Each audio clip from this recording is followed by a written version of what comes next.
Sir, good Good evening. evening. Yes, sir, yes. Yes. Good evening, sir. Good evening, sir. Good evening. Good evening to all, please. All participants are there. तो just we start. सभी लोगों का हार्दिक स्वागत. Welcome to all. 11 अप्रैल हमारे परम प्रिय महात्मा ज्योतिबा फुले की जयंती है. आज उनकी 196 जयंती है. महात्मा ज्योतिबा फुले ने संदेश दिया था कि आप पढ़ेंगे तो आप भी सुधरेंगे, आपका समाज सुधरेगा, देश बढ़ेगा. तो शिक्षा का उन्होंने बहुत बड़ा संदेश आज से लगभग 200 साल पहले दिया था, जो आज भी उतना ही उपयोगी है. इस क्रम में हम होंगे कामयाब की टीम काफी दिनों से शिक्षा को रूरल ग्रामीण बच्चों को देने के लिए, उनको प्रमोट करने के लिए निःशुल्क एक प्रयास करती आ रही है पिछले 5 जून 2022 से. इस क्रम में हर संडे को बच्चों को दिया जाता है एजुकेशन. लड़कियां हैं, लड़के हैं, जो जिनको कोई भी चीज पूछना होता है वो पूछते हैं और जुड़ते हैं. तो सारे बच्चों के इच्छा से हम लोगों ने 11 अप्रैल से 14 अप्रैल अंबेडकर जयंती तक 4 दिनों का एक ऑनलाइन फूले अंबेडकर व्याख्यान माला रखा है, जिसमें 4 दिनों तक एजुकेशन से क्या फायदा होता है और एजुकेशन कैसे करना चाहिए, एक निःशुल्क हम लोग प्रयास करेंगे, आपस में डिस्कस करेंगे. चारों दिन अलग अलग हमारे बढ़िया प्रोफेसर अग्रज लोग आएंगे और समाज को एक बढ़िया संदेश देंगे. उसके आज के क्रम में हम लोग पहला दिन है आज हमारा. आज हम लोग महात्मा ज्योतिबा फुले की जयंती के ऊपर बात कर रहे हैं. कल हम एजुकेशन पे बात करेंगे कि एजुकेशन इट इज खुशहाली देता है, समाज को विकास देता है, ए टूल फॉर हैप्पीनेस. कल उस पर बात करेंगे. परसों भी education a tool for happiness पे बात करेंगे, उसमें और लोग आएंगे. 14 तारीख को हम लोग फिर बाबा भीमराव अंबेडकर साहब की जयंती मनाएंगे. डेली इस क्रम में कुछ कुछ होता रहेगा, जिसका लिंक भेजा जाएगा. 3 दिन हम डेली रात में 8 बजे से 9:20 तक करेंगे. 2 लिंक है, एक लिंक में अभी जुड़े हैं, एक लिंक खत्म होने के बाद दूसरा लिंक जोड़ेंगे. 14 तारीख को चूंकि छुट्टी है, 14 अप्रैल बाबा साहब भीमराव अंबेडकर की जयंती पूरा देश उस दिन भी मनाएगा. तो उस दिन हम लोग दिन में सेशन 11 बजे से 12:20 तक रखेंगे. सारे लोग उसमें बोलेंगे, अपनी ट्रिब्यूट देंगे बाबा साहब को, आज देंगे. हमारे आज का ये हमारे ज्योतिबा फुले जी का रहेगा. तो इसको शुरुआत करते हुए, चूंकि आज हमारे 2 बहुत बढ़िया गेस्ट हैं, एजुकेटेड हैं, हायर ऑफिसर्स हैं, they will give us a good direction. तो उसको हम एक एक करके बुलाएंगे. और चूंकि ये पूरा कार्यक्रम हम होंगे कामयाब रूरल एरिया के बच्चों के द्वारा प्रायोजित किया जाता है, तो इसका संचालन, आज का संचालन हमारा एक राजरेखा जो सतना से एमएससी करती हुई ग्रामीण लड़की है वो करेगी, और कंक्लूड करेगी एक रामकली जो आईआईटी तिरुपति में है. ये दोनों लोग करेंगे और इनको मैं माइक हैंडओवर करता हूं. राजरेखा फ्रॉम सतना, तुम माइक लो और मैडम और सर का स्वागत करते हुए कार्यक्रम को संचालित करो. Rajrekha, are you hearing my voice? Yes, sir. Please अपना माइक अपना ओपन कर लो और कैमरा, फिर स्टार्ट करो. सर को और मैडम को, दोनों लोगों को स्टार्ट करो please. Thank you, sir. Good evening, sir and ma'am and dear friend. सबसे पहले मैं राजरेखा कुशवाहा सतना एमपी से आप सभी लोगों को टीम हम होंगे कामयाब ग्रुप की तरफ से महात्मा ज्योतिबा राव फूले की 196वीं जयंती पर हार्दिक शुभकामनाएं. और ये सेशन महात्मा ज्योतिबा राव फूले और अंबेडकर जयंती की व्याख्यानमाला पर आधारित है, जिसमें 4 दिवसीय कार्यक्रम रखा गया है. और ये सेशन का हमारी आज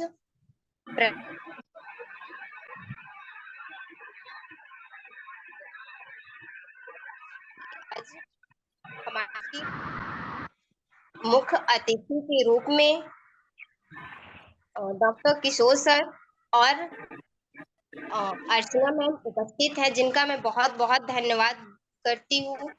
और बहुत बहुत मैम और सर का स्वागत है, जिन्होंने अपना बहुमूल्य समय निकालकर हम सबके बीच में अपना गाइडेंस देने के लिए उपस्थित हुए हैं।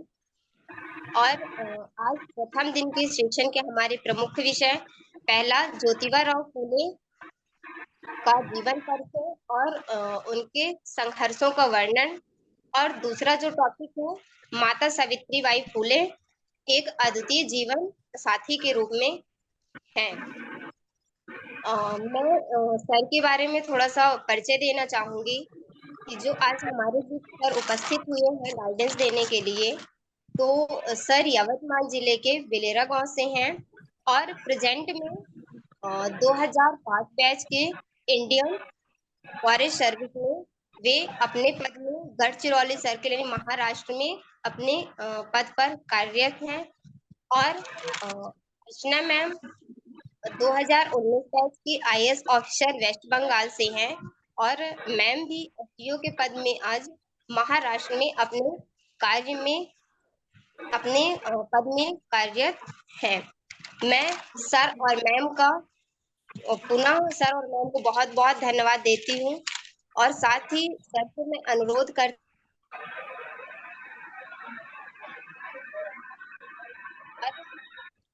हम सभी को ज्योतिबा राव फूले के बारे में कुछ गाइडेंस दें। मैं सर को हैंड ओवर करती हूँ और धन्यवाद देती हूँ। Thank you sir and so please sir come.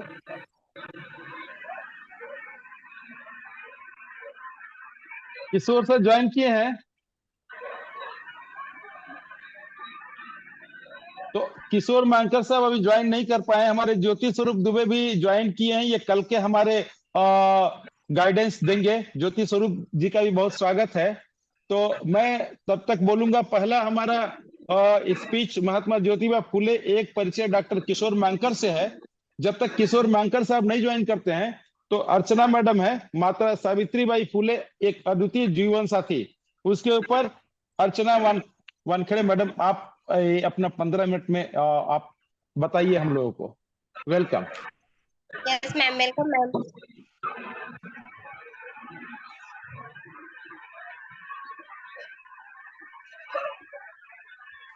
Hello, am I audible? Yes ma'am. Yes madam. Okay. So first of all सबका धन्यवाद करना चाहूंगी। मेरी हिंदी इतनी अच्छी नहीं है लेकिन प्रयत्न करूंगी। सेकेंडली आप हिंदी इंग्लिश मिक्स कर सकती हैं मैडम, आप हिंदी इंग्लिश मिक्स कर, नो प्रॉब्लम। बंगाल में हो तो 3 साल से तो बांग्ला भी मिक्स हो जाएगा अभी तो ये चलेगा, ठीक है। हाँ yes, so let us start. जय ज्योति, जय भीम। हम महात्मा फुले की जयंती आज मना रहे हैं और इस जयंती के बहुत सारे मायने हैं। हमारे आज के जीवन में भी है, पहले भी थे और आज के जीवन में भी मुझे लगता है उतने ही वो लागू होते हैं। तो मैंने सोचा था कि मैं महात्मा फुले के बारे में कम और सावित्री माई के बारे में ज्यादा बोलूंगी, बट इट हैपन्स सो कि दोनों को अलग करना बहुत डिफिकल्ट होगा। और जो विषय मुझे दिया गया है उस विषय में बोला गया है कि वो एक अर्धांगिनी के रूप में या वो एक संगिनी के रूप में, लेकिन मैं कहूंगी कि as a individual she has very different, vivid and specific personality. मतलब उनको हम सिर्फ उनकी संगिनी या उनकी जीवन साथी इस रूप में नहीं देख सकते। वो खुद एक लेखक है, वो खुद एक समाज सुधारक है, खुद एक रिवॉल्यूशनरी है। In her self she is complete I think, and that those two complete and great personalities came together. तो ये हुई पहली बात। अब महात्मा फुले के जीवन में कुछ घटनाएं ऐसी है, आप लोग सारे ही जो ज्वाइन हुए हैं तो एटलीस्ट कुछ तो आप सबको पता होगा महात्मा फुले के बारे में कि उन्होंने पहली स्कूल महिलाओं के लिए, गर्ल्स के लिए चालू की। तो मैं जब भी जाती हूँ, मैं स्कूल्स में बहुत विजिट करती हूँ, मेरे सब डिवीजन में भी। तो मैं बोलती हूँ कि किस हालात में उन्होंने स्कूल चालू किए थे।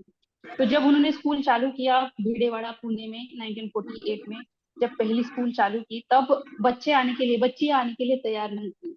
कुछ फुले दाम्पत्य मतलब फुले कपल के जैसे ही विचार करने वाले लोग थे कि हाँ हम पढ़ाएंगे, लेकिन वातावरण वहाँ ऐसा नहीं था कि बच्चियां रास्ते से चल के स्कूल में जाएं। मतलब उनके लाइफ को या उनके इसको खतरा हो सकता था, इसलिए माँ बाप उनको क्या बोलते हैं आप लोग, बस्ता बस्ता या गोनी या मराठी में पोतड़ बोलते हैं, तो they use to like gunny bag which is made up of jute.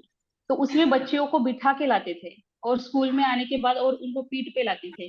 School में आने के बाद वो गनी बैग खोलते थे, बच्चियां बाहर निकलती थी, सीखती थी और वापस जाती थी। मतलब दिस वाज द कंडीशन। आज जो हम महिलाएं आज जो स्वतंत्रता स्वाधीनता एंजॉय कर रहे हैं, वो ऐसी ही नहीं मिली है, वो बहुत बिटर फाइट करके मिली है। तो प्रथम स्कूल का शुरुआत ऐसे हुआ।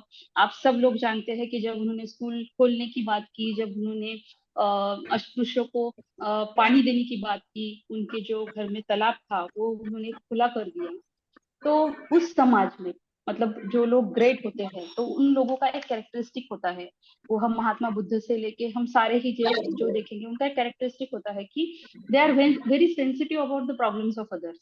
मतलब बाकी लोगों को जो सिंपल प्रथाएं लगती है कि उसमें क्या ऐसे ही होता आया है, इन लोगों को वैसा नहीं लगता। तो उनको उनको लगा कि मतलब सब लोगों को तो तब यही लगता था कि पानी नहीं मिलता है तो नहीं मिलता है, उसमें कौन सी बड़ी बात है। But this people were so sensitive कि उन्होंने खुद के घर में जो तालाब था, रादर ये थी वेल थी, विहीर थी, तो वो खोला करके उन्होंने अस्पृश्यों को पानी दिया। तो ये रही एक बात। दूसरी दूसरी बात ये है कि एक बहुत रिवॉल्यूशनरी चीज जो मुझे बहुत ज्यादा अपील हुई है इस कपल के बारे में, वो इंसिडेंट मैं आपको बताती हूँ हमारे समाज में। और इसीलिए बोलती हूँ कि why Phule couple is still relevant and still relevant बोला मतलब नहीं बोल सकते, why they are still leader of us, why they were so ahead of the time.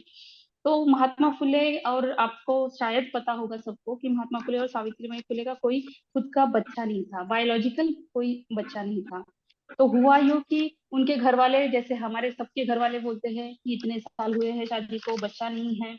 तो महात्मा फुले को बोला गया कि हम सावित्री का मेडिकल टेस्ट करवाएं, और करवाने के बाद अगर सावित्री में कोई दोष मतलब होगा, तो हम तुम्हारी दूसरी ज्योतिबा, हम तुम्हारी दूसरी शादी करवा देंगे। और उसकी क्या बोलते हैं सौतन, तो वो सौतन आएगी और यहाँ पे रहेगी। तो महात्मा फुले ने एक उनके सामने एक कंडीशन रखी, और कंडीशन ये थी कि टेस्ट करवानी ही है तो हम दोनों की करवाए, और अगर मुझ में प्रॉब्लम है, मुझ में दोष हो, तो फिर सावित्री का दूसरा विवाह क्या आप लोग करवाएंगे, और वो जो नया पति उसका रहेगा वो क्या इस घर में रह पाएगा।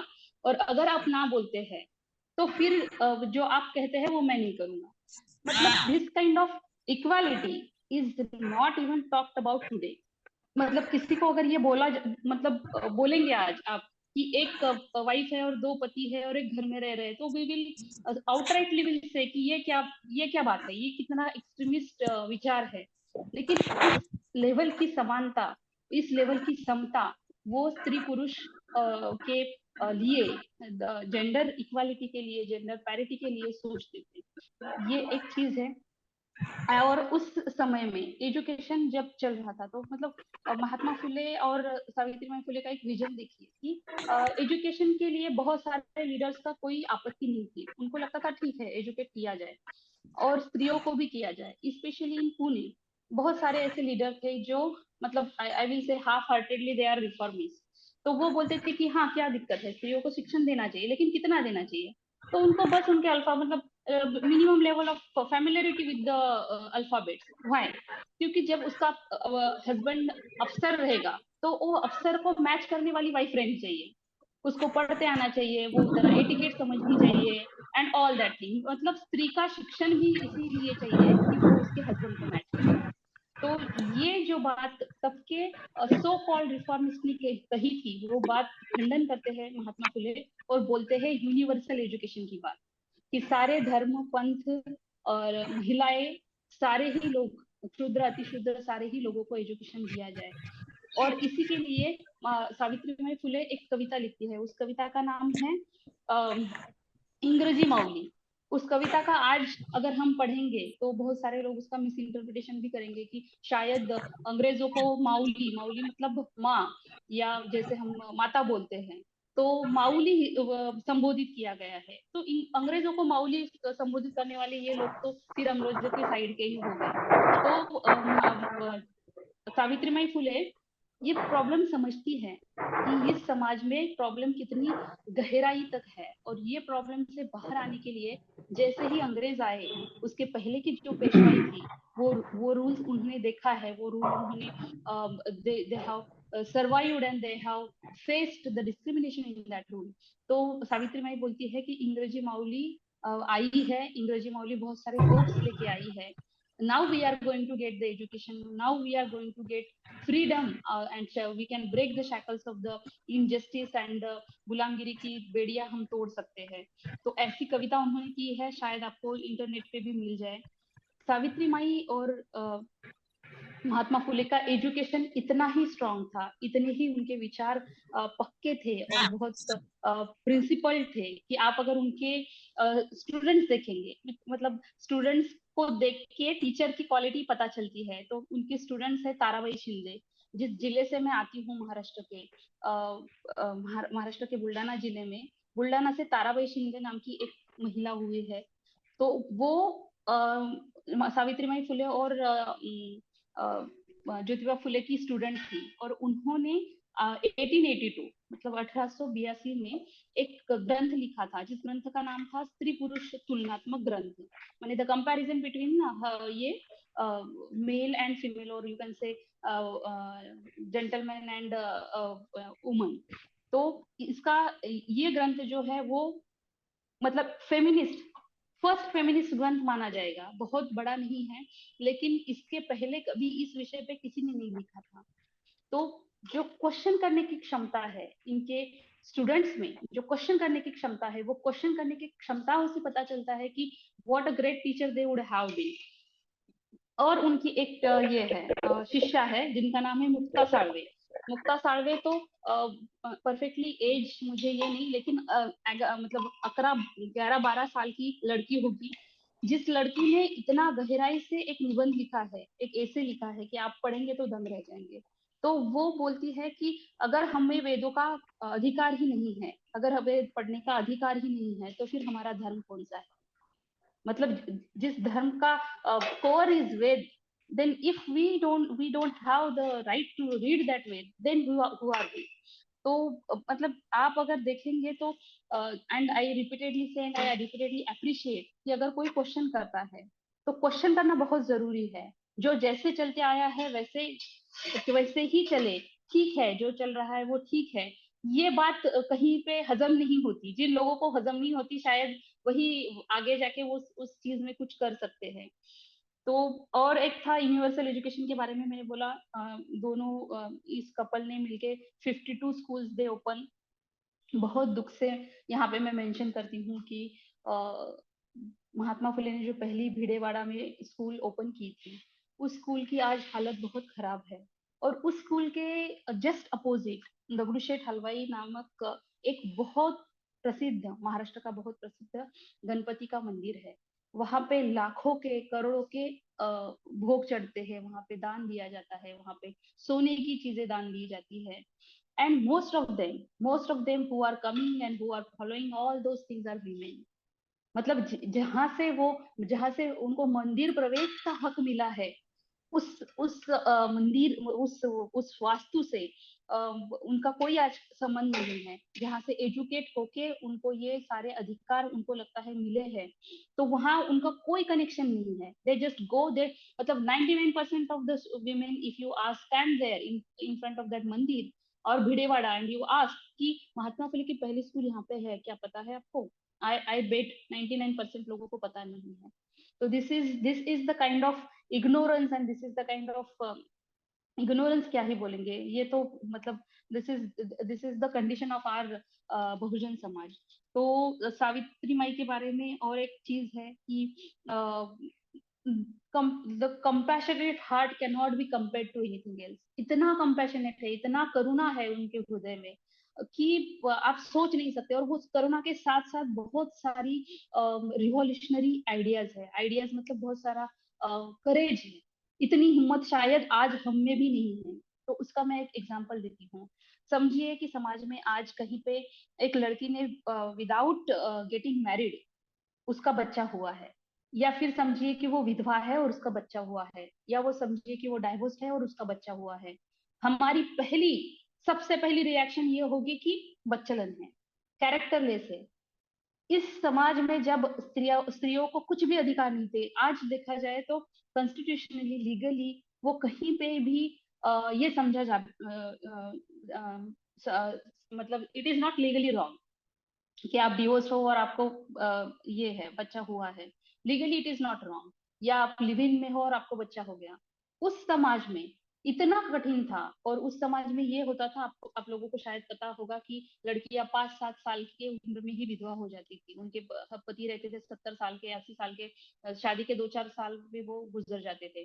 तो उन बच्चियों को ससुराल में ही रहना पड़ता था। वो बच्चियां जब युवती होती थी तो ससुराल वाले ही, जो घर में लोग हैं, जो घर में मर्द लोग हैं, वही उन पर अत्याचार करते थे। अब वो लड़की जब प्रेग्नेंट हो जाती है तब उस लड़की को, किंतु सारे लोग उसको ही दोष देते हैं। उसको वो कुरूप दिखे, मतलब वो ये दिखे, मतलब she should not look beautiful. तो इसके लिए उसके बाल कटवाए जाते थे, उसको एक ही कलर की, सफेद कलर की साड़ी पूरे जीवन भर पहनाई जाती थी। इसके बावजूद भी जब वो कहीं किसी का अत्याचार का शिकार होकर प्रेग्नेंट रहती थी तो उसके सामने दो ही ऑप्शन रहते थे। एक तो उसको 9 महीने घर में बिठाते थे, फिर बच्चा होने के बाद उस बच्चे को मार दिया जाता था, या फिर वो खुद जाके खुदकुशी करती थी। इस समाज में, इस दौर में सावित्री माई फुले को लगा कि ये जो बच्चे हैं, उन्होंने सुना कि किसी ने बच्चे को इसमें तालाब में या इसमें फेंक दिया है, वेल में फेंक दिया है, एंड द चाइल्ड डाइड। बच्चा मर गया। उनको बहुत बुरा लगा और उन्होंने एक ये आइडिया या बोल सकते हैं एक कंसेप्ट लाया, जिसको उन्होंने बोला बाल हत्या प्रतिबंधक गृह।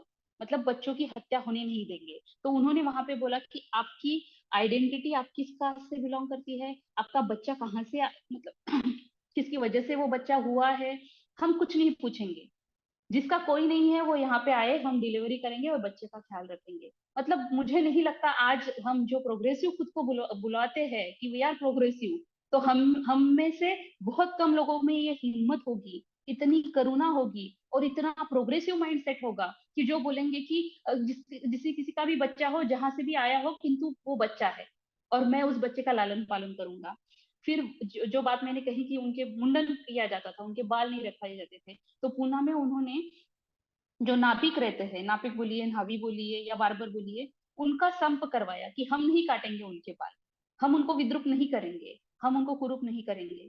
तो that itself was a very very big step in my view.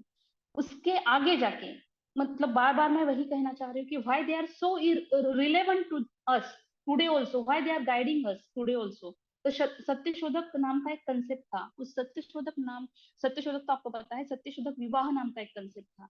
आज जब हम लोग एक मिडिल क्लास में आ रहे हैं, अपर मिडिल क्लास में आ रहे हैं, ऑफिसर्स बन रहे हैं, इंजीनियर, डॉक्टर, लॉयर बन के अच्छा पैसा कमा रहे हैं, तो we are again going into the pattern. That pattern is the pattern which is followed by the other people, the upper caste people or whatever.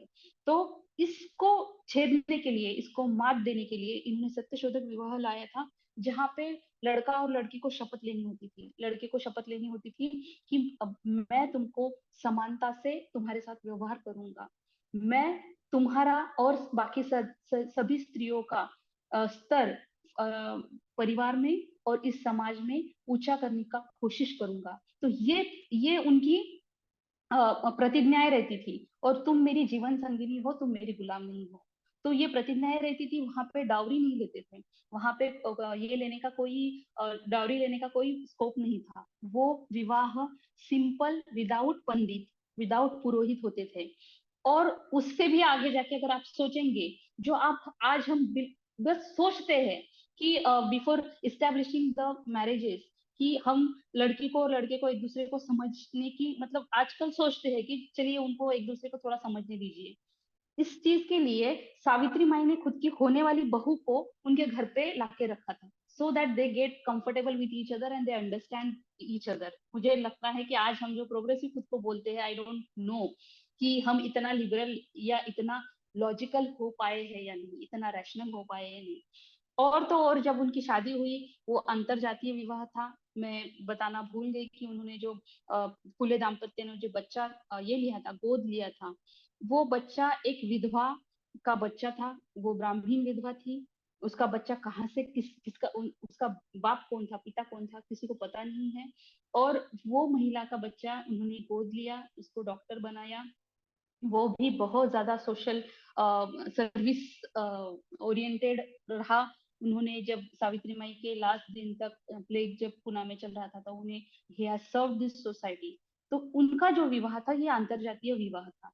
मतलब सारे ही जो मिथ्स है, सारे ही जो रॉन्ग थिंग्स, सोशल इविल्स, सारे ही तोड़ के ये लोग आगे निकल चुके थे। और एक लास्ट चीज बोल के मैं खत्म करती हूँ। I think I don't have too much time.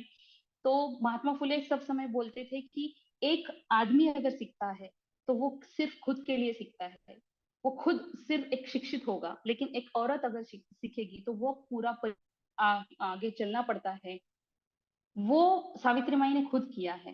Can we believe it today कि एक महिला इतने शतक पहले, शतक ही बोला जाए, शतक पहले अपने पति के मृत शरीर को अग्नि दे रही है, उसका वो जो फायर का जो मटका है वो लेके चल रही है।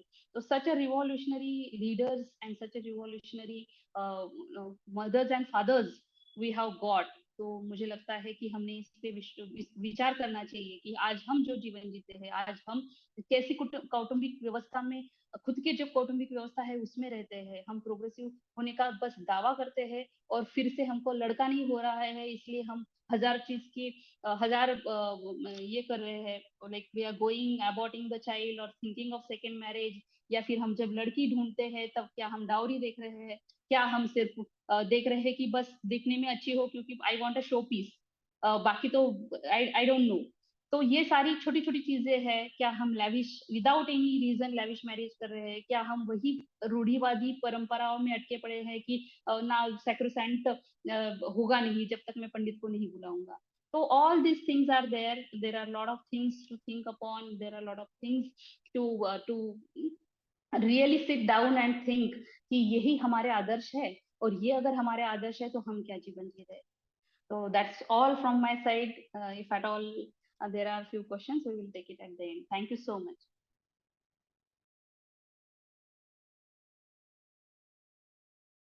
Thank you madam. a great knowledge, a great speech on Savitribai फुले।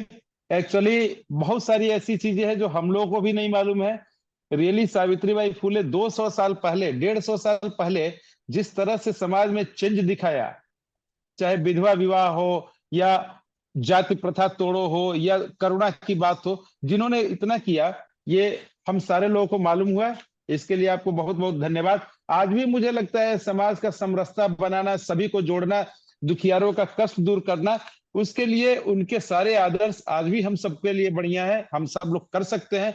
अपने पति को किसी भी कंडीशन में हेल्प करना, परिवार को हेल्प करना, बच्चा किसी का भी हो, किसी भी कम्युनिटी का हो, वो बच्चा बच्चा है, उसके ऊपर करुणा चाहिए, उसको माँ का ममत्व चाहिए। ये अगर कोई सीखना चाहे तो रियली सावित्री बाई फुले जैसा आपने बताया उसे सीखना चाहिए। वो माता, इसीलिए तो हम लोग कहते भी हैं आज भी वो सावित्री माँ, माता सावित्री बाई ही है। तो बहुत बहुत धन्यवाद आपको। अगले सेशन अभी हम लोग लिंक खत्म होगा तो दूसरा भी जुड़ेंगे, लास्ट तक आप रहिएगा। किसी को क्वेश्चन करना होगा क्वेश्चन करेंगे। मैं राजरेखा को बोलूंगा, राजरेखा टेक ओवर, ये तुम्हारा है, तुमको संचालन करना है। किशोर मांकर साहब भी आए हैं, तुम स्टार्ट करो, बुलाओ प्लीज। सर एक एक सेकंड मुझे दीजिए, एक मिनट मुझे दीजिए। जी। आपने जो बात कही माता माता बनने की, तो बहुत खेद से मुझे कहना पड़ता है कि हमको बाकी सारी ही माताओं का नाम पता रहता है। नवरात्र में नौ कौन सी माताओं का कौन सा दिन है, कौन सी साड़ी है और क्या क्या पहनना है। आज मैं मेरे ऑफिस में महात्मा फुले की जयंती ये की हूँ, तो पीपल हार्डली नो। जब सावित्री माई फुले की जयंती थी और मैंने मेरे ऑफिस में फोटो लगाया तो मुझे बोल रहे थे कि आपकी कोई माता है, आपकी कोई मतलब ये है, क्या बोलते हैं उसको, ग्रैंड मदर है, जी तो मैंने बोला ये तो सबकी माता है, बस यही जी। मतलब दुख नहीं, है ये बात तो कि सही है। पता नहीं है लोगों को। अगर हम एजुकेशन से दूर होंगे तो हम अपना ही इतिहास भूलते रहेंगे, अपने समाज को भूल जाएंगे, अपने देश को भूल जाएंगे। रियली क्या जरूरत है समाज को, देश को आगे बढ़ाने के लिए क्या जरूरत है, वो भी हम भूल जाते हैं। तो एजुकेशन तो जरूरी है समाज को, देश को कहीं भी करने के लिए। अगर हम एजुकेशन से दूर हुए तो सब चीज भूलते चले जाते हैं। तो एजुकेशन, इसीलिए एजुकेशन जरूरी है। तो हम एनवायरमेंट जाने आगे बढ़ेंगे, ये बात जरूरी है। तो मुझे लगता है कि आज के सेशन से 4 दिनों तक हम लोग जो चलाएंगे उससे शिक्षा का प्रवाह होगा, लोग सीखेंगे। बूंद बूंद से घड़ा भरता है। तो शिक्षा का प्रसार होगा तो समाज में समरसता आएगी और लोगों में जागरूकता आएगी, ऐसा मुझे विश्वास है। तो राजरेखा किशोर सर आए हैं, आप इनवाइट करो, और लिंक खत्म होगा तो फिर दूसरे लिंक पे भी हम लोग जुड़ेंगे। नो सर, 2 मिनट बचा हुआ है सर, नेक्स्ट में करवाएंगे, तब तक कुछ और चला लेते हैं सर। हाँ, लेट राजरेखा को बोलने दो। हाँ ठीक है, 2 मिनट के बाद फिर किशोर सर आपको नेक्स्ट लिंक में सब लोगों को जुड़ना होगा। तो Rajrekha. Yes sir. Thank you ma'am, आपने मतलब सावित्री बाई फुले के बारे में मतलब बहुत अच्छा एक्सप्लेन किया है। उसमें से काफी सारी चीजें हैं जो हम लोगों को नहीं पता थी और आपने उसे बताया। और जैसा कि आपने कहा कि जो जातिवाद प्रथा का उन्होंने विरोध किया था और उन्हें अंतर कास्ट मतलब खुद ही मैरिज की हुई थी। बट आज भी अभी गांव में देखा जाए तो ऐसा मतलब है कि अगर मैरिज होनी है तो वो कास्ट से कास्ट में ही होगी, और अंतर जाति विवाह तो बिल्कुल भी नहीं है। और आज भी इतनी पाबंदियां हैं कि उतना तो नहीं है जितना मतलब आज से 150 से 200 साल पहले मतलब सावित्री बाई ने मतलब इतना विरोध किया। उसके बावजूद भी आज भी हम लोग उतना आगे नहीं बढ़ पाए हैं जितना उन्होंने कोशिश की है। और गांव में तो और अक्सर मैं तो गांव से ही हूँ, तो वहां पे तो और ही ज्यादा बच्चों को तो स्कूल में भी अगर समथिंग 15 से 16 साल की लड़कियां हो जाती हैं तो ज्यादातर ये तो विवाह कर दिया जाता है। और पढ़ाई के मामले में स्कूल भी दूर जैसे है तो वहां भी मतलब कई पाबंदियां लगाई जाती हैं। तो यही सारी चीजें हैं। थैंक यू तो मैम। लिंक लिंक ये समाप्त होगा तो सेकंड लिंक में जुड़ेंगे। सारे लोगों के यस पास मुझे लगता है लिंक है ही। जी सर। पासवर्ड सबका कैपिटल यूपीएससी है, और आईडी है अगले वाले लिंक का 82307766 तो जस्ट हम लोग जुड़ते हैं अगले वाले में। फिर राजरेखा तुम स्टार्ट कराना।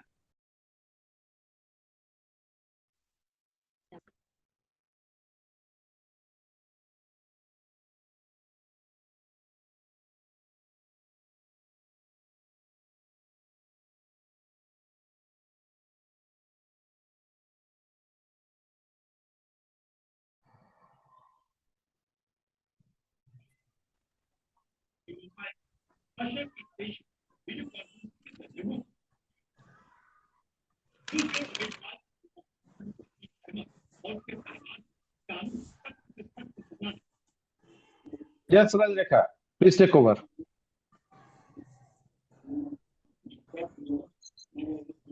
Yes sir. जैसा कि मैम ने पिछले सेशन में बहुत ही अच्छा सावित्रीबाई फुले के बारे में गाइडेंस दिया है। उनको मैं मैम को बहुत बहुत धन्यवाद देना चाहती हूँ। और इस सेशन में मैं सर को वेलकम करती हूँ कि वो भी अपना गाइडेंस ज्योतिबा राव फुले के बारे में प्रदान करें। और किशोर सर यावतमाल जिले के बिलोरा गांव से हैं और प्रेजेंट में गढ़चिरौली महाराष्ट्र में अपने पद में कार्यरत हैं। और ये सर जो है तो 2005 बैच के इंडियन फॉरेस्ट सर्विस में हैं। सर को मैं वेलकम करती हूँ और हैंड ओवर करती हूँ कि सब प्लीज अपना गाइडेंस हम सभी को दें। So please welcome sir. Thank you. Sorry, मैं पहला सेशन थोड़ा लेट ज्वाइन हुआ हूँ, वो लिंक का थोड़ा इशू था। ये जो okay sir, 8 thank you sir. Link थी वो मैं ट्राई कर रहा था, और जूम मीट मैंने बहुत दिनों के बाद यूज कर रहा हूँ। पहले तो मैं पुष्पा साहब और हम हो गए कामयाब की जो टीम है उनको धन्यवाद देता हूँ कि महात्मा फुले और सावित्रीबाई फुले के ऊपर उन्होंने लेक्चर रखा है। और पहले ही मैं बता चाहता हूँ कि Hindi is not my mother tongue, Marathi mother tongue है, तो थोड़ी बहुत गलती हो सकती है, तो आप मुझे माफ कर दीजिएगा। महात्मा सर फुले। हिंदी हिंदी और मराठी की लिपि तो एक ही है, आप हिंदी मराठी इंग्लिश बोलेंगे हम लोग को बढ़िया समझ में आएगा सर। ये हमारी सर थोड़ा हिंदी सा तो सर बम्बई से ही आती है जी सर। बिल्कुल बिल्कुल। तो हमें महात्मा फुले के बारे में, तो अभी देखिए कई सारे किताबें अवेलेबल है, नेट पे भी आप सर्च करोगे, उनके नाम नाम टाइप करोगे तो बहुत कुछ आ जाता है। फिर भी मैं महात्मा फुले, ज्योतिबा फुले जिनको कहते हैं, उनके बारे में मैं कुछ आपको बताऊंगा। ये हमें उनका जन्म हुआ था 11 अप्रैल 1827 में। तो ये परिस्थिति है 197 के पहले साल, मतलब लगभग 200 साल के पहले की परिस्थिति है। और तब हमारी समाज में क्या स्थिति थी वो आप सोच सकते हैं कि तब अंग्रेज आ रहे थे, मतलब एक एक भाग के ऊपर वो लड़ाई करके कब्जा कर रहे थे। और हमारा जो महाराष्ट्र है, पूना, जहाँ पर महात्मा फुले और सावित्री माई फुले ने काम किया है, वो थी पेशवा की राजधानी। तो पेशवा, आपने बाजीराव मस्तानी सिनेमा देखा होगा, तो ये तो एक अलग बात होगी, लेकिन वो पेशवा का जो रूल था तब, जो शूद्र लोग थे और अति शूद्र थे, शूद्र मतलब आज के ओबीसी, अति शूद्र मतलब अनटचेबल्स, अस्पृश्य लोग। स्पृश्य को तो हाथ लगाते थे, टचेबल थे वो, लेकिन अनटचेबल तो उनको, उनकी छाव भी ठीक नहीं मानी जाती थी। अ, जो अनटचेबल थे, अस्पृश्य, उनके, आपने अगर शूद्र मूवी देखा होगा, बीच में एक शूद्र मूवी आई थी, तो तब ये जो शेड्यूल कास्ट आजकल के वो थे, उनके गले में मटका लटकाया जाता था और पीछे झाड़ू बांधा जाता था, ताकि पूना में चलने वाले जो अस्पृश्य लोग हैं उनके पाँव के निशान नहीं पड़ने चाहिए जमीन पर।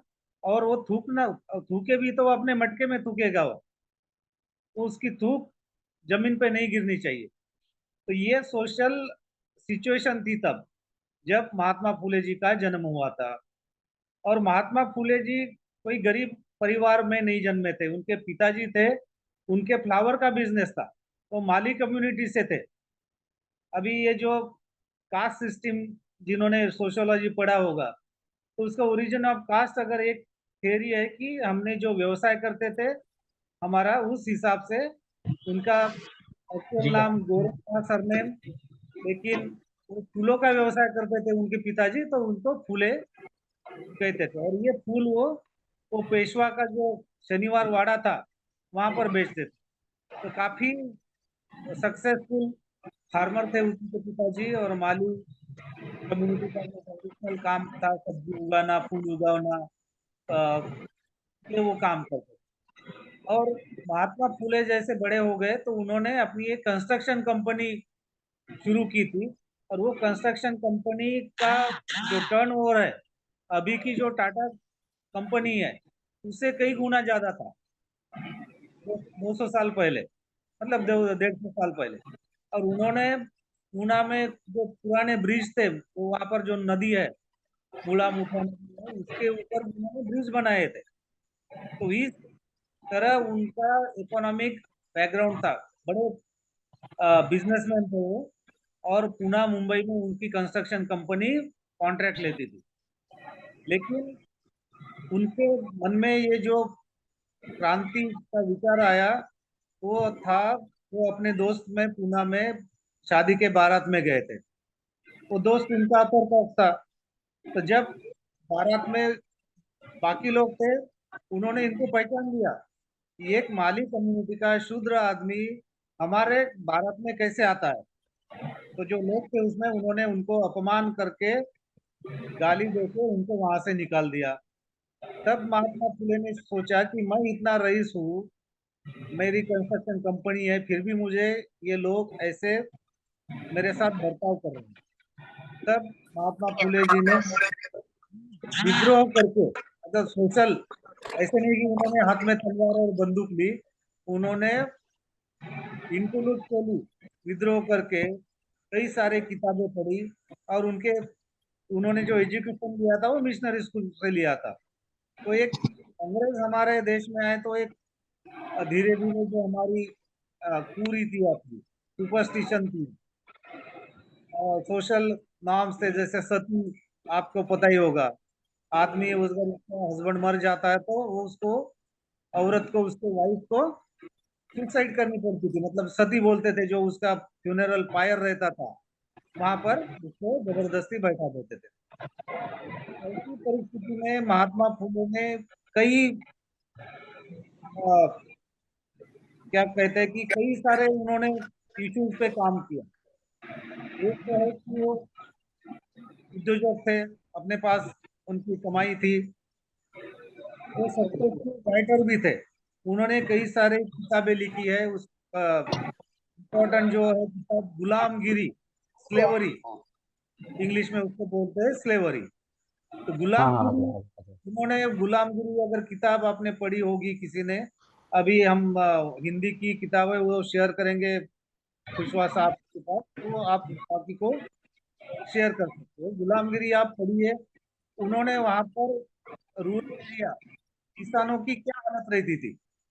आप हिंदी साइड तो आपने गोदान प्रेमचंद का नॉवेल पढ़ा होगा, उपन्यास। तो गोदान की शुरुआत होती है, वो जो आदमी उसका नायक रहता है वो एक अपनी गाय खरीदता है, उसका भाई उस गाय को पॉइजन खिला के मार देता है।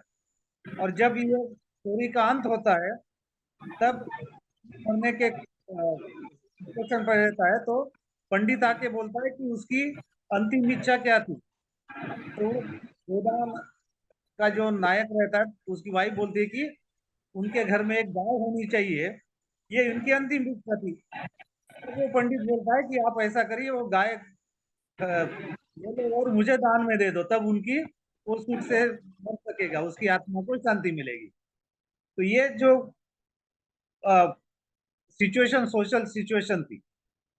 तो हम जितने भी पढ़े लिखे हो, अभी भी आप देख सकते हैं कि आदमी पीएचडी भी किया हो, लेकिन वो कर्मकांड में जुड़ा रहता है। अभी टीवी पे कई सारे लोग आते हैं, बाबा, बुआ, माता, वो कहते हैं कि भाई आपके ऊपर कृपा अटकी हुई है, समोसे के साथ लाल चटनी खाओ, हरी चटनी खाओ। तो ये हो गई मानसिक गुलामगिरी। तो महात्मा फुले जी ने जो स्लेवरी किताब लिखी है, गुलामगिरी, तो किसान जो ग्रामीण एरिया में रहते थे वो तो मेहनत करके अपना अनाज पैदा करते थे, लेकिन जो कुछ रिलीजियस लोग रहते थे, पुजारी लोग थे, उनको कुछ बहला के फुसला के उनसे वो ऐंठ लेते थे उनकी फसल। तो ऐसे वो गुलामगिरी आप पढ़ लीजिए, कई सारे आपके महात्मा फुले जी को जो बोलना था, जो रिवोल्यूशनरी आइडियाज देनी थी, उस किताब में गुलामगिरी में लिखी है। उन्होंने एक ड्रामा भी लिखा था। तो इतने रिवोल्यूशनरी उनके विचार थे कि आप, डॉक्टर बाबा साहब आम्बेडकर ने 3 गुरु माने थे। एक थे बुद्ध, दूसरे थे कबीर, और उनमें से तीसरे थे महात्मा फुले।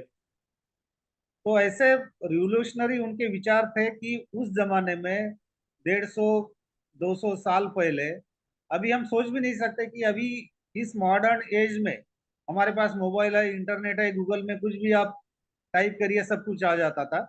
तब तो 97% लोगों को तो पढ़ने की इजाजत नहीं थी, लेकिन महात्मा फुले जी मिशनरी स्कूल में जाके पढ़े, कई सारी उन्होंने किताब पढ़ी और अपना उन्होंने बुद्धि का विकास किया।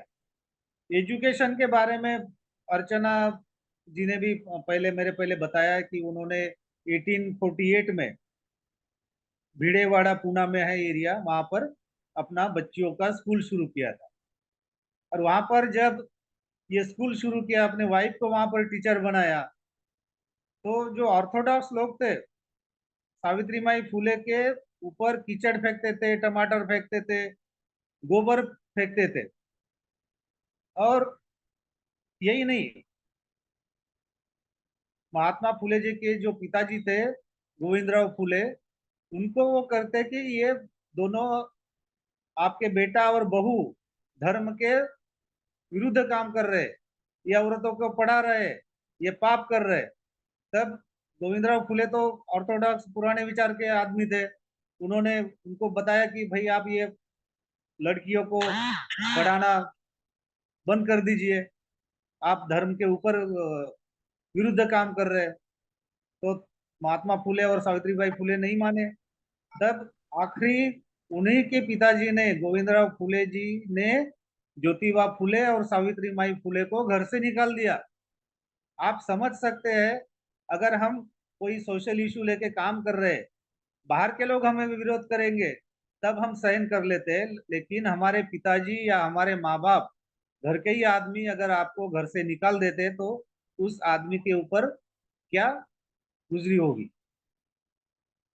फिर भी इन्होंने अपना काम बंद नहीं किया, कई सारे स्कूल खोले और ये अपना काम करते रहे। और उसमें अनटचेबल, जो अस्पृश्य, जिसको स्पर्श नहीं करते थे लोग, शेड्यूल कास्ट आजकल के लोग, पहले जो अनटचेबल अस्पृश्य बोलते थे, उनके बच्चियां, उनको उन्होंने पढ़ाया। मुक्ता सालवे के बारे में बताया कि वो 11 साल की लड़की कैसा उन्होंने ऐसे लिखा था, वो भी आपको नेट पे मिल जाएगा। दूसरा उनका ये था कि फार्मर, मराठी में था शेतकऱ्यांचा आसूड किसानों का कोड़ा, जो हंटर रहता है ना, वो टाइटल है।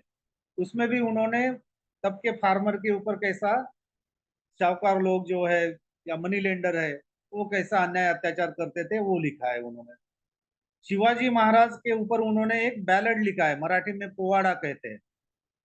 तो गाना होता है, तो उस गाने में शिवाजी के बारे में बताए। तो आपने शिवाजी के बारे में सोचा होगा कि वो एक किसान थे, कुर्मी कम्युनिटी से ऊपर आए थे। मराठा कम्युनिटी तो बाद में बनी, लेकिन शुरू में जो किसान थे वो लोग मानसून, पहले खरीफ सीजन ही होता था तो मानसून तक वो खेती किसानी करते थे और बाद में दशहरा होने के बाद वो शिवाजी के सेना में भर्ती होते थे। लेकिन इतिहासकारों ने उनके बारे में भी गो ब्राह्मण प्रतिपालक ऐसा कहा है। लेकिन महात्मा फुले ने उनका जो रियल हिस्ट्री है वो बताया कि वो रयतेचे राजे, मतलब किसानों के राजे थे, वो आम जनता के राजा थे। और आपको शिवाजी महाराज के बारे में पता होगा कि जब उनका राज्याभिषेक हुआ था तब महाराष्ट्रियन पंडित थे, वो उनके कोरोनेशन सेरेमनी में नहीं आए, तो फिर बनारस से गागा भट्ट को बुलाया था शिवाजी महाराज ने। ये सब हिस्ट्री है। और उन्होंने जो शिवाजी महाराज का जो राजधानी था रायगढ़ किला था, वहां पर उनकी समाधि थी, वो जहाँ पर उनको दफनाया था वो उन्होंने खोज के निकाली। और शिवाजी महाराज की शिव जयंती का प्रोग्राम भी उन्होंने शुरू किया। फार्मर के तो वो बहुत बड़े लीडर थे। तब वो हंटर कमीशन आया था, एक किसानों की परिस्थिति क्या है वो जानने के लिए। तब महात्मा फुले किसानों के वेश में, एक जो ब्लैंकेट, एक रफ ब्लैंकेट रहता था वो कंधे पे लेके, एक लकड़ी हाथ में लेके और धोती पहन के वो हंटर कमीशन के सामने गए और किसानों की क्या स्थिति है, क्या व्यथा है, कैसे किसानों को ये जो मनी लेंडर है वो ठगते हैं, ये सब उन्होंने अपने किसानों के लैंग्वेज में बताया था और उनके वहां पर रिप्रेजेंटेशन उन्होंने किया था। महात्मा फुले ने जो अस्पृश्य के बारे में जो काम किया है वो तो सब जानते हैं। मतलब पहले अस्पृश्य जो अनटचेबल थे, आजकल के शेड्यूल कास्ट लोग, उनको पानी नहीं देते थे। कुआं अगर है तो वहां पर पानी बकेट से वो निकाल नहीं सकते थे। कोई आएगा वो बकेट से पानी निकालेगा, फिर वो अपना मुंह के सामने ऐसा हाथ करेगा, फिर ऊपर से वो डालेगा। तब महात्मा फुले ने उनके घर में जो हौद था, उनको जो कुआं था बड़ा, वो उनके लिए ओपन किया कि भाई आप कभी भी आइए, मेरे यहाँ से आप पानी ले लीजिए। अभी भी अगर आप पुणे में जाते हैं तो भिड़े वाड़ा में तो स्कूल है अपना, महात्मा ज्योतिबा फुले का भी एक बड़ा घर है, वहां पर वो कुआं है, वहां पर जाइए आप। वहां आप देख सकते थे कि ये महात्मा फुले और सावित्री माई फुले उन्होंने कैसे काम किया है। वहां पर उन्होंने जो अपनी वसीयत लिखी है वो सब लिखा है, उनके कुछ किताबें हैं। और अनटचेबल महाराष्ट्र के जो एजुकेटेड शेड्यूल कास्ट है, अम्बेडकरवादी जिनको कहते हैं, तो महाराष्ट्र प्रोग्रेसिव स्टेट है ये।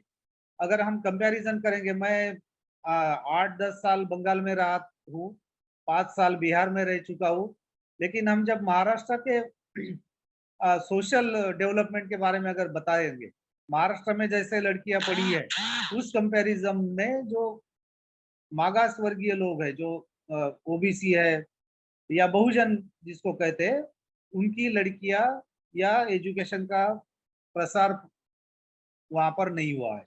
तो ये महात्मा फुले, ज्योतिबा फुले और बाकी भी जो महाराष्ट्र में संत हुए हैं, जो रियल सेंट्स हुए, गाडगे बाबा है, संत तुकाराम है, इन्होंने काम किया और समाज में प्रचार प्रसार किया और लोगों का रैशनैलिटी डेवलप करने में उन्होंने काम किया है।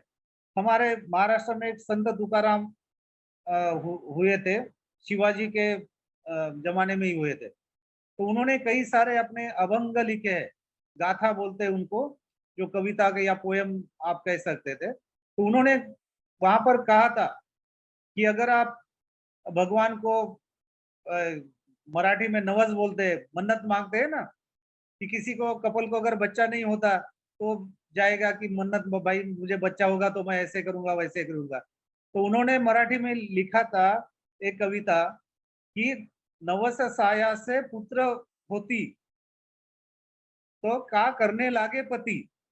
अगर आपको भगवान या कहीं जाके मन्नत मांगने से अगर बच्चा होता तो फिर आप शादी क्यों करते, वैसे ही जाओ कि भाई मुझे बच्चा दे दो, तो पति होगा तभी तो बच्चे होंगे। तो ऐसे हमारे महाराष्ट्र में तुकाराम, गाडगे बाबा और हमारे महात्मा फुले, शाहू महाराज, फिर बाद में डॉक्टर आम्बेडकर ये हुए, उन्होंने काम किया। और as compare to other state, Maharashtra और कुछ हद में साउथ में भी काफी औरतों के, जो महिलाओं का उन्नयन हुआ है, विकास हुआ है और एजुकेशन में उन्होंने अच्छी प्रगति की है। और महाराष्ट्र में एक बात है कि महात्मा फुले के विचार, जिस शेड्यूल कास्ट के लिए महात्मा फुले ने अपना घर का कुआं ओपन किया था, वही लोग ज्यादा महात्मा फुले जी का प्रचार प्रसार करने में लगे हैं। अभी मैं तो कोई जो महान लोग होते हैं, कोई भी हो, हमारे संत ज्ञानेश्वर हुए थे, ब्राह्मण कम्युनिटी में थे, लेकिन ऑर्थोडॉक्स जो लोग थे उन्होंने उनको भी ऑस्ट्रेसाइज किया था। तो कोई भी, ये हमारे महापुरुष है, किसी एक जाति के लिए काम नहीं करते, लेकिन हम लोग है कि उस संत को उस कम्युनिटी के दायरे में ही देखते हैं। महात्मा फुले होंगे तो माली कम्युनिटी, गाडगे बाबा होंगे तो धोबी कम्युनिटी, और फिर बाबा साहब तो इतने पढ़े लिखे थे, उन्होंने कॉन्स्टिट्यूशन लिखी है, फिर भी उनको हम लोग शेड्यूल कास्ट ही कुछ लोग मानते हैं। सॉरी, थोड़ा मेरा गला ये खराब हुआ है। और बाद में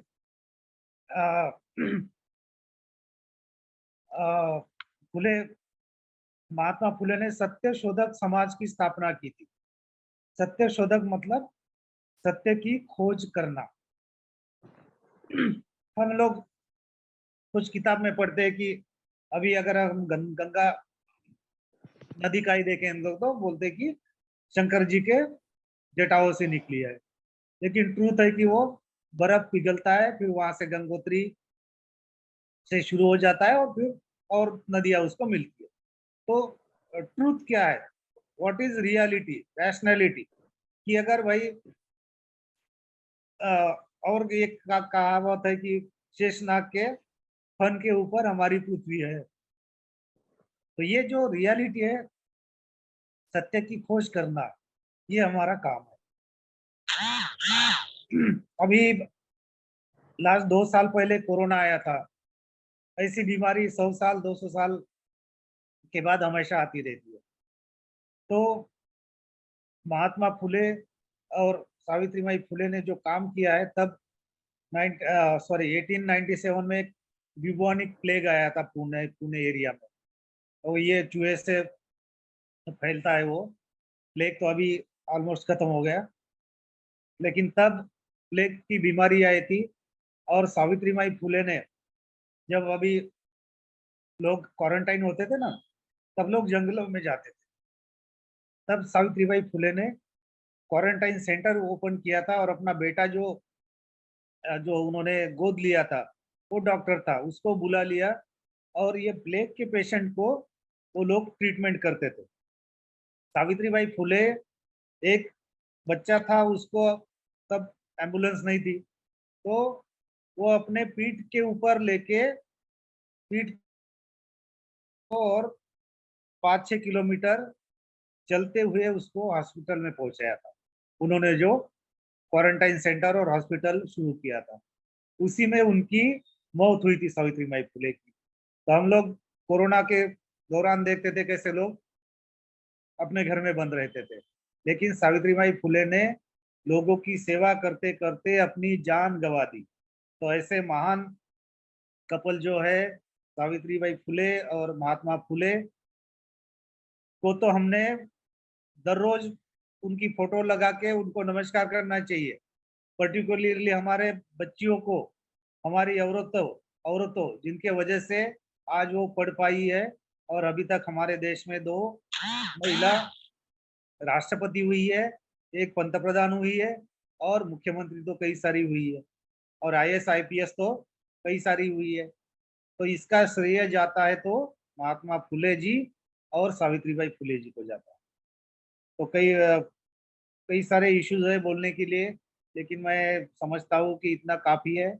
और थोड़ा मेरा आवाज भी गला बैठ गया है थोड़ा, तो मैं जो बोलना था तो इसी को समाप्त करता हूँ। 15 मिनट का मुझे समय दिया था खुशबा जी ने, तो मैं वो गुलामगिरी किताब हिंदी में है वो शेयर करूंगा, तो आप पढ़िए। और हम सभी का काम है कि जो सोसाइटी है उसको रैशनल बनाए, वैज्ञानिक दृष्टिकोण हो उनमें, और समाज में शांति हो, कोई किसी का हेट ना करे। और हमारे कॉन्स्टिट्यूशन में जो प्रियम्बल में आइडियल्स एंड एस्पिरेशन लिखा है, सबको आर्थिक, सामाजिक, राजकीय न्याय मिलना चाहिए, सबको शिक्षा हो, बोलने का स्वातंत्र्य हो, और यही सब हमारे महापुरुषों ने, जितने भी लीडर हुए, उन्होंने वही सोचा था। अब मैं सभी को ये करता हूँ कि आप जो हमारे महापुरुष हुए हैं उनके बारे में पढ़िए। थैंक यू वेरी मच, मुझे आपने बोलने के लिए इनवाइट किया है, तो इसके लिए मैं हम होंगे कामयाब टीम का धन्यवाद देता हूँ। Thank you.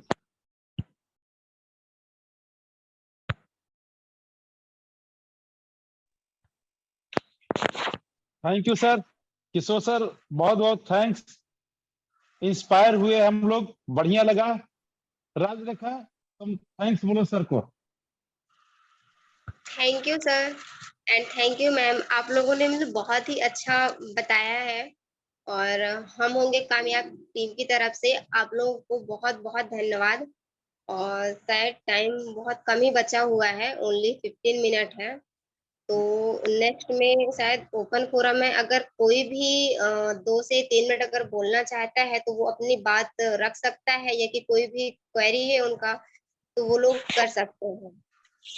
तो प्लीज आप लोग जो भी क्वेरी करना चाहते हैं, तो टाइम थोड़ा कम है, सो प्लीज।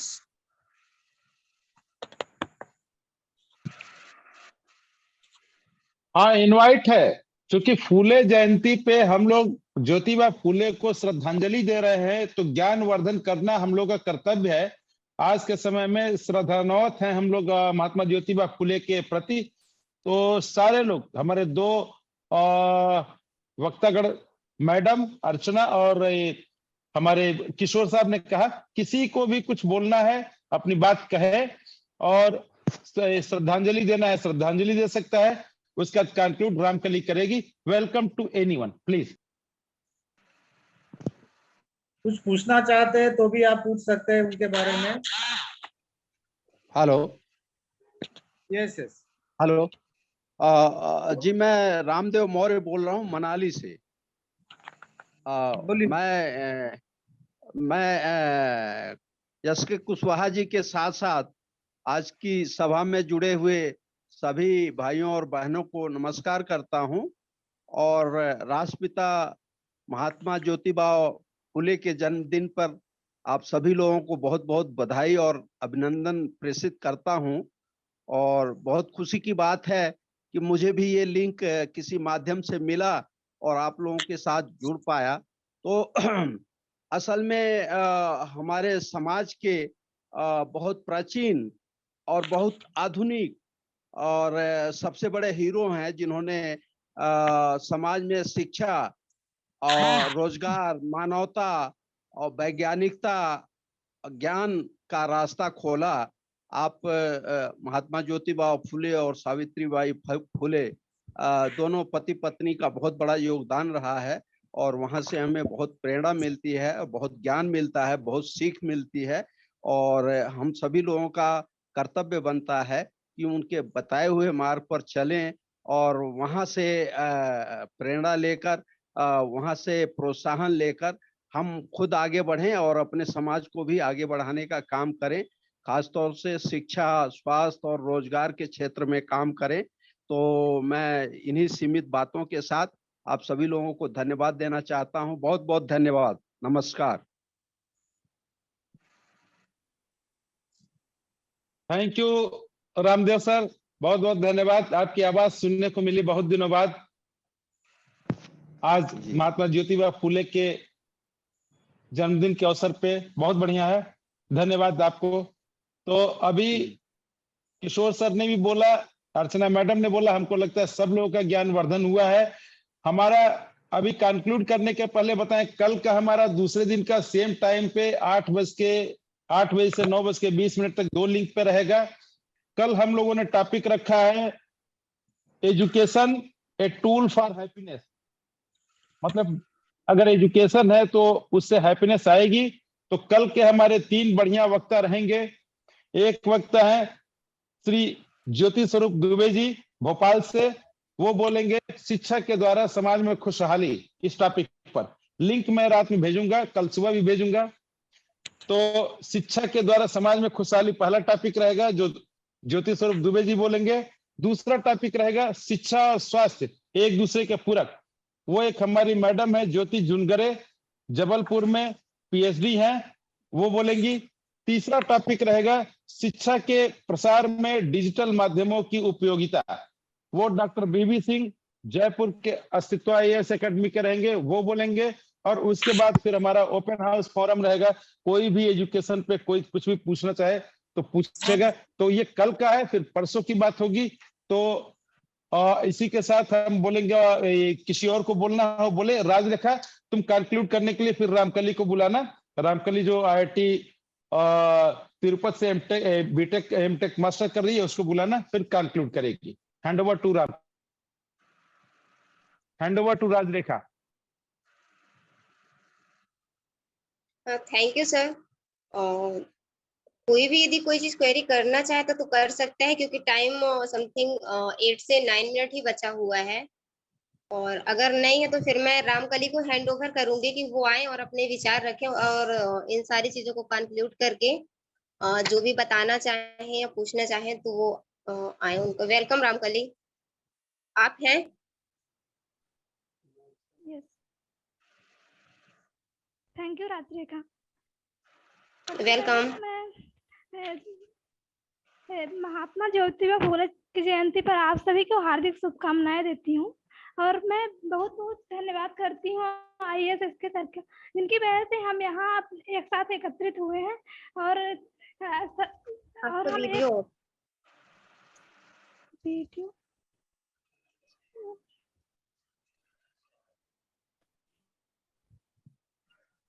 आप ऑन है?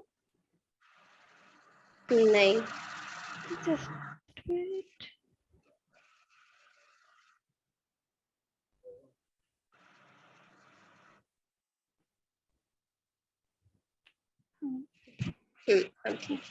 ओके। हाँ, तो thank you so much Ramkali, IAS पहले तो अर्चना अपना मैम। इंट्रोडक्शन दे दो। रामकली अपना इंट्रोडक्शन दे दो फिर। हाँ, my name is Ramkali Kushwaha. I am from Madhya Pradesh, from Rewa district, and I am doing my MTech in Transportation Engineering from IIT Tirupati. Thank you so much Archana, IAS Archana ma'am. आपने बहुत ही अच्छा हमें ज्ञान दिया जो कि हमें नहीं पता था। बहुत सारी चीजें हम जो कि हमें जानने के बाद भी हम बोलने से डरते हैं, बोल नहीं पाते हैं। बहुत सारी चीजें आपने रखी, जैसा कि विधवा औरतों, अगर विधवा औरत है और वो उसके बच्चे हैं तो कोई उन्हें नहीं ले जाता है, लेकिन जो भी उनके लिए माता सावित्री बाई फुले ने किया। और जो भी जैसे कि आपने बोला कि कोई भी लड़की अगर वो शादी के पहले प्रेग्नेंट होती है या फिर उसके बच्चे होते हैं, इन सब चीजों में कोई बात नहीं करता है, सब डरते हैं और उसको कैरेक्टरलेस बोला जाता है। आपने इन सब चीजों को बोला। और जैसा कि आपने कहा कि सावित्रीबाई फुले केवल एक अर्धांगिनी ही नहीं, उसका तो उन्होंने बहुत ही अच्छा फर्ज निभाया है। इसके साथ साथ वो एक इंडिविजुअल थी जो कि एक लेखक थी, और वो एक उनके अंदर दया और प्रेम की भावना थी, जिसकी वजह से वो लोग जब वो प्लेग की बीमारी हुई उस टाइम पे अपने जीवन की परवाह किए बिना दूसरों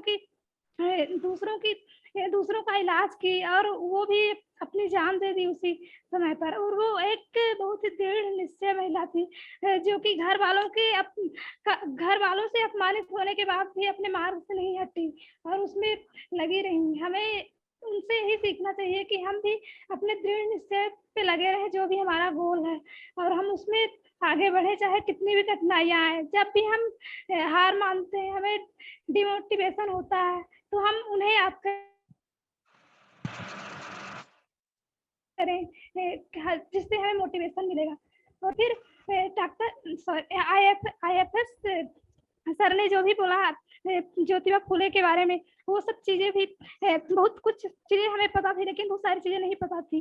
तो आपको बहुत बहुत धन्यवाद सर, आपने अपना बहुमूल्य समय दिया और आपकी वजह से हमें बहुत सारी बातें जानने को मिली, और जिसमें आपने उनके बारे में बताया कि वो कैसे महान क्रांतिकारी थे और वो छुआछूत के लिए लड़े, जाति विवाद के लिए लड़े। जैसे कि जब वो अपने दोस्त की शादी में गए, वहां उन्हें अपमानित किया गया, उससे वो डर नहीं गए और घर में नहीं बैठे, उस चीज को मोटिवेशन लेकर आगे बढ़े और सोचे कि यहाँ तो मैं बस अपमानित हुआ हूँ और मेरे जैसे बहुत सारे लोग हैं जो अपमानित हो रहे होंगे। और जब उन्होंने अतिसूत्र को देखा जो कि झाड़ू लेके जिनके पीछे झाड़ू बांधा जाता था, तो उन्हें लगा होगा कि मुझे तो केवल वहां से भगाया गया है, लेकिन इन्हें तो जमीन में चलने का और यहाँ थूकने का भी अधिकार नहीं है। तो हमें इसके लिए लड़ना होगा, तभी हम आगे बढ़ सकते हैं। और हमारे अंदर आत्मसम्मान की भावना है तो हम विद्रोह भी कर सकते हैं, और उन्होंने ऐसा ही किया। और इन सब चीजों से हम आज जो एकत्रित हुए हैं, हम सब लोग यहाँ ज्ञान तो ले रहे हैं, लेकिन इसका मतलब ये नहीं कि हम केवल उन महान आत्माओं को याद कर लें। इसका मतलब ये है कि उनको सुनने के बाद हम अपने जीवन में उसे उतारे भी, और हम ये याद करें कि अगर वो आज यहाँ होते हमारे बीच तो क्या कर रहे होते, जो उन्होंने पहले किया है। हम उनके जैसा तो नहीं कर रहे हैं, लेकिन हमें उनके मार्ग पर चलना चाहिए, और जो वो कर सकते थे, जो भी वो छोड़ गए हैं करने के लिए, हमें वो चीजें करनी चाहिए, जिससे कि हमारा देश सुधर सके, समाज सुधर सके और परिवार सुधर सके। और मैं बहुत बहुत धन्यवाद करूंगी जो भी पार्टिसिपेंट्स हैं, सब लोग यहाँ ज्वाइन किए हैं और सुन रहे हैं हमें। कुशवाहा साहब, अगर आप इजाजत दे तो 2 पॉइंट और बोलना चाहूंगी। Yes madam, yes. रामकली बोल। हाँ, सर ने जो बात कही पढ़ने की, तो मुझे लगता है कि हम हमारे आदर्शों को पढ़ते ही नहीं है। हम बस कोई बता रहा है, बस वही लेके चल रहे हैं। तो एक जो पढ़ने की हमारी आदत, क्या बोलेंगे, आदत टूट गई है, तो वो पढ़ना चाहिए। जब तक हम हमारे आदर्शों को नहीं पढ़ेंगे, हमको बहुत बुरा लगता है जब कोई बच्चा IIT चला जाता है और उसके बाद में वो परेशान होके उसको खुद के जीवन की यात्रा समाप्त करनी होती है। तो जब हम पढ़ रहे हैं तब हम हमारे स्कूल एजुकेशन के अलावा हमारे आदर्शों को, हमारे लीडर्स को जरूर पढ़ें। जब आप पढ़ेंगे कि महात्मा फुले ने इतना स्ट्रगल किया है, बाबा साहब ने इतना किया है, सावित्री माई ने इतना किया है, शिवाजी महाराज ने किया है, तो जब हम ये पढ़ेंगे तब हमको पता चलेगा कि हमारे जीवन का तो प्रॉब्लम इतना बड़ा नहीं है, हम किसी को नहीं भीड़ रहे हैं। जिस बड़े प्रॉब्लम्स को ये लोग भीड़ के चले गए और तोड़ के चले गए और उससे मार्ग निकाला और वो बहुत सुलभ मार्ग हमारे लिए बना दिया है। तो I think that inspiration is also needed, much needed for our youth. तो मैं यही आज के इस यहाँ आह्वान करूंगी कि हम पढ़े, एटलीस्ट 15 मिनट्स 20 मिनट्स हम निकाले और हमारे आदर्शों के बारे में पढ़े। सेकंड, आपके यहाँ मैंने देखा कि बच्चियां है और बच्चियां लीड कर रही है session, very very appreciable. Secondly, जब लड़कियां रहती है तो ये बात मैं हमेशा बोलती हूँ, रिपीटेडली बोलती हूँ कि हमारे यहाँ ब्यूटी का एक कंसेप्ट है कि लड़कियों का, स्त्रियों का जीवन अच्छा दिखने में, उसको अच्छा रिप्रेजेंट करने में ही और घर चलाने में ही उसकी मतलब उसका वैल्यू नापा जाता है। तो वो आज शिक्षित भी हो रही है या किसी जॉब पे भी जा रही है, लेकिन उसकी घर की जो उसकी जिम्मेदारियां है और उसका जो दिखना है, उसका जो सालों से चला आ रहा जो महत्व है, वो महत्व कहीं कम नहीं हो रहा है।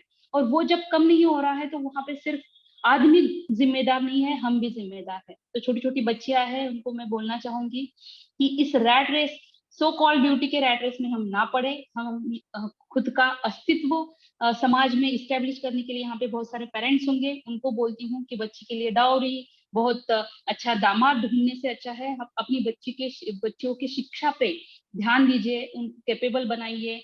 बाकी सारी चीजें बहुत सारी इजी हो जाएंगी, ऐसा नहीं बोलती हूँ, लेकिन एक रिस्पेक्टेबल लाइफ हो जाएगी। Thank you so much. Thank you madam, thank you really ma'am. आपकी बातें बच्चियां समझेंगी। रामकली मैडम से क्या सीखा, कंटिन्यू प्लीज। माइक म्यूट है आपका।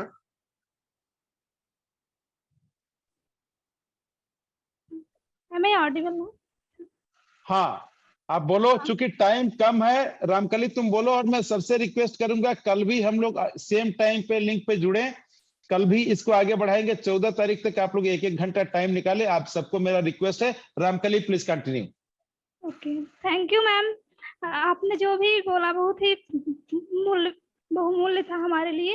लास्ट में अब टाइम बहुत ही कम बचा है, तो मैं अंत करूंगी एक कविता से।